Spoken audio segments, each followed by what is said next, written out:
أشهد أن لا إله إلا الله وحده لا شريك له وأشهد أن محمدا عبده ورسوله أما بعد فأعوذ بالله من الشيطان الرجيم بسم الله الرحمن الرحيم الحمد لله رب العالمين الرحمن الرحيم مالك يوم الدين إياك نعبد وإياك نستعين اهدنا الصراط المستقيم صراط الذين أنعمت عليهم غير المغضوب عليهم ولا الضالين وعد الله الذين آمنوا منكم وعملوا الصالحات ليستخلفنهم في الأرض كما استخلف الذين من قبلهم سورہ نور آیت 56۔ تم میں سے جو لوگ ایمان لائے اور نیک اعمال بجا لائے ان سے اللہ نے پختہ وعدہ کیا ہے کہ انہیں ضرور زمین میں خلیفہ بنائے گا جیسا کہ اس نے ان سے پہلے لوگوں کو خلیفہ بنایا۔ مہدی معہود حضرت مرزا غلام محمد علیہ السلام اپنی تصنیف لطیف رسالہ الوصیت میں فرماتے ہیں کہ قدرت ثانیہ کا ظہور آیت استخلاف کے مطابق ہوگا۔ حضرت مرزا غلام محمد علیہ السلام نے فرمایا کہ قدرت ثانیہ کے مطابق حضرت ابو بکر کی مثال دی اور آیت استخلاف کا ذکر فرمایا۔ حضرت محمد صلی اللہ علیہ وسلم کے بعد قدرت ثانیہ کے پہلے مظہر حضرت ابو بکر صدیق رضی اللہ تعالیٰ عنہ ایک عظیم روحانی مقام رکھتے تھے۔ آپ خلیفہ علی منہاج نبوت تھے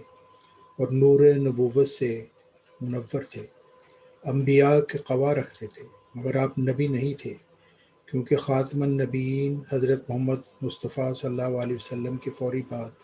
کسی نبی کی ضرورت نہیں تھی،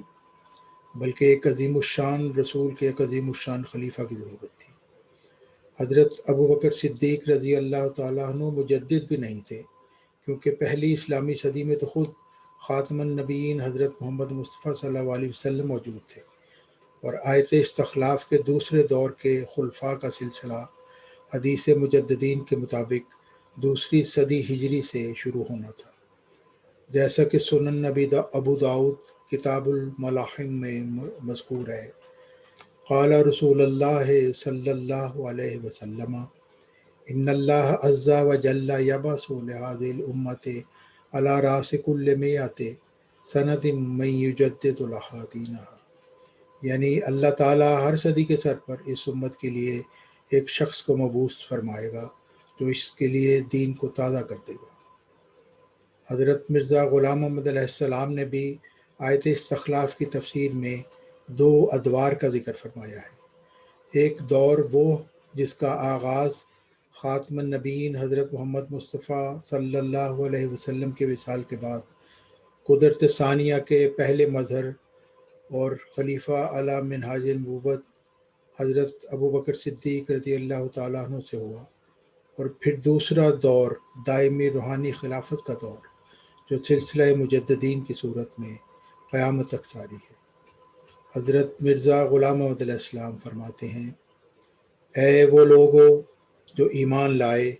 کیا میں تمہیں ایک ایسی تجارت کی طرف راہبری کروں کہ جو تم کو عذاب علیم سے نجات بخشے؟ خدا اور اس کے رسول پر ایمان لاؤ اور خدا کی راہ میں اپنے مالوں اور جانوں سے کوشش کرو کہ یہی تمہارے لیے بہتر ہے۔ اس سے خدا تمہارے گناہوں کو بخشے گا اور ان بہشتوں میں داخل کرے گا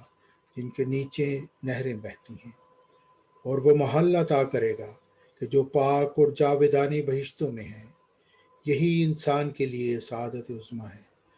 اور دوسری یہ ہے کہ جسے تم اس دنیا میں چاہتے ہو خدا کی طرف سے مدد ہے،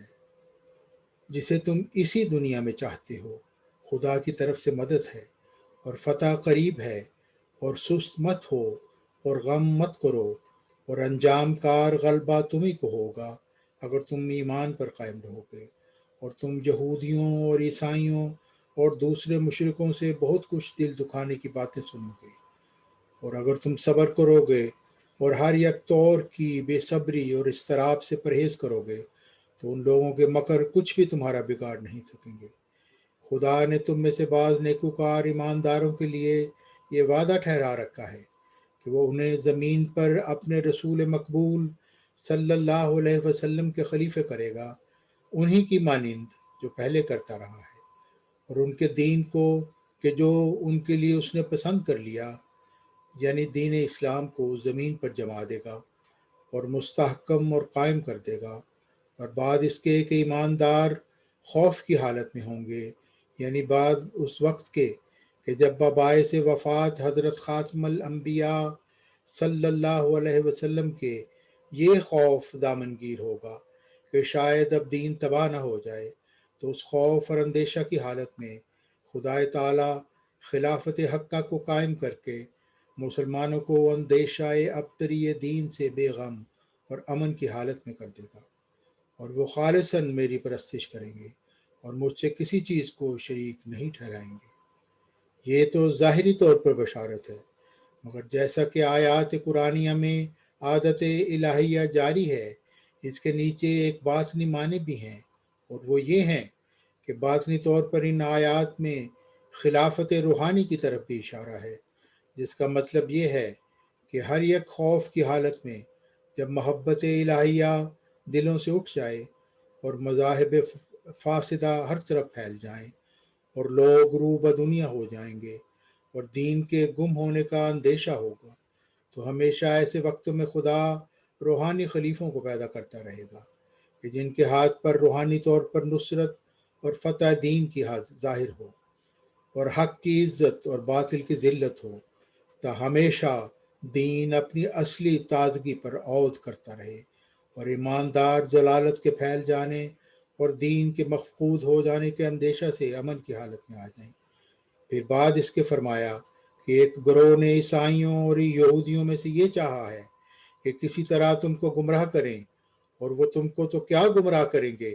خود اپنے ہی نفسوں کو گمراہ کر رہے ہیں، پر اپنی غلطی پر انہیں شعور نہیں، اور چاہتے ہیں کہ ان کاموں کے ساتھ تعریف کیے جائیں جن کو وہ کرتے نہیں۔ تو یہ گمان مت کر کہ یہ لوگ عذاب سے بچ جائیں گے، ان کے لیے ایک دردناک عذاب مقرر ہے، اور اس سے اور کون ظالم تر ہے کہ جو خدا کی مسجدوں کو اس بات سے روکے کہ ان میں ذکر الہی کیا جائے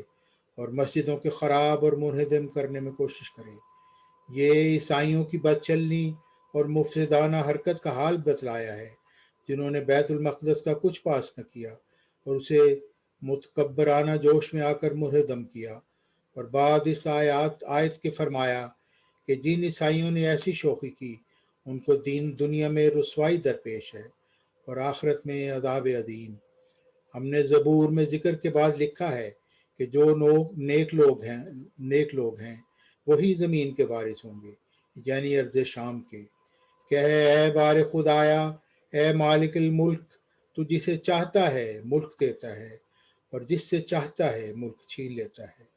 تو جسے چاہتا ہے عزت دیتا ہے اور جسے چاہتا ہے ذلت دیتا ہے۔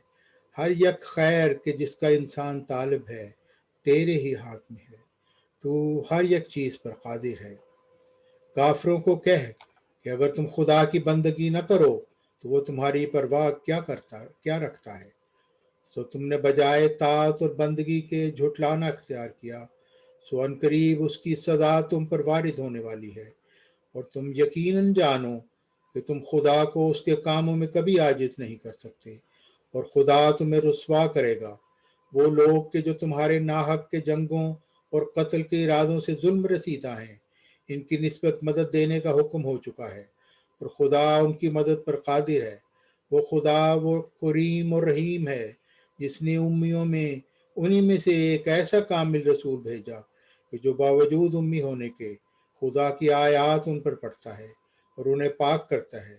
اور کتاب اور حکمت سکھلاتا ہے، اگرچہ وہ لوگ اس نبی کے ظہور سے پہلے سری گمراہی میں پھنسے ہوئے تھے، اور ان کے گروہ میں سے اور ملکوں کے لوگ بھی ہیں جن کا اسلام میں داخل ہونا ابتدا سے قرار پا چکا ہے اور ابھی وہ مسلمانوں سے نہیں ملے، اور خدا غالب اور حکیم ہے جس کا فعل حکمت سے خالی نہیں، یعنی جب وہ وقت آ پہنچے گا کہ جو خدا نے اپنی حکمت کاملہ کے لحاظ سے دوسرے ملکوں کے مسلمان ہونے کے لیے مقرر کر رکھا ہے، تب وہ لوگ دین اسلام میں داخل ہوں گے۔ اے ایمان والو، اگر کوئی تم میں سے دین اسلام کو چھوڑ دے گا تو خدا اس کے عوض میں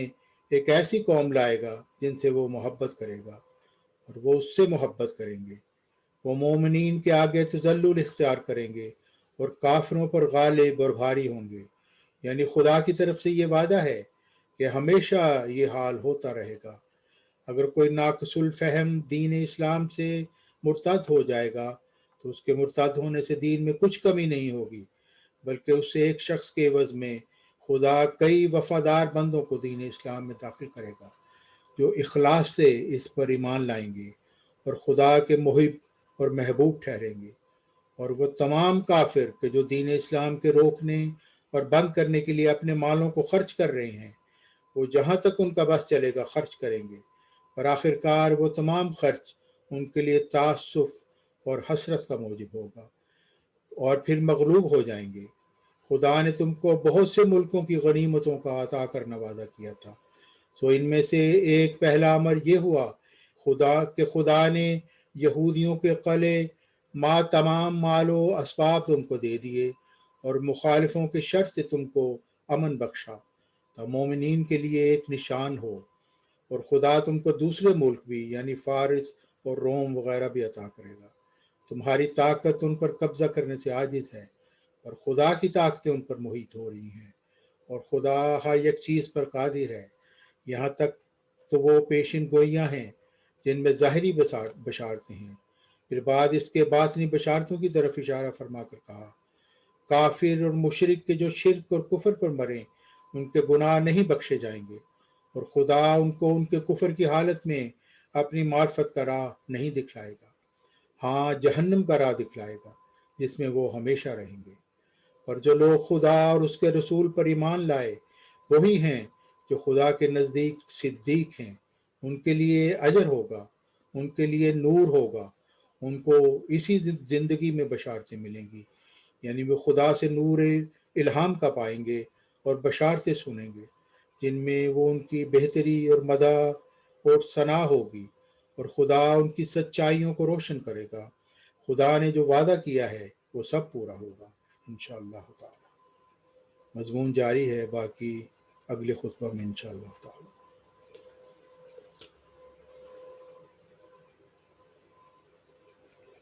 الحمد للہ نحمده ونستعینه ونستغفره ونؤمن به ونتوکل علیہ ونعوذ باللہ من شرور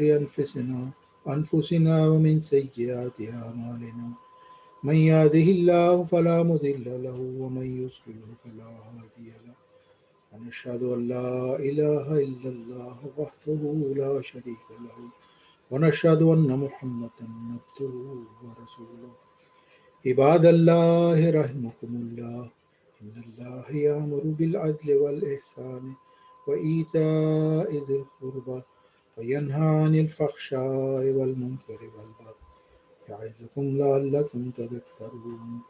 اذكروا الله يذكركم وادعوه يستجب لكم ولذكر الله أكبر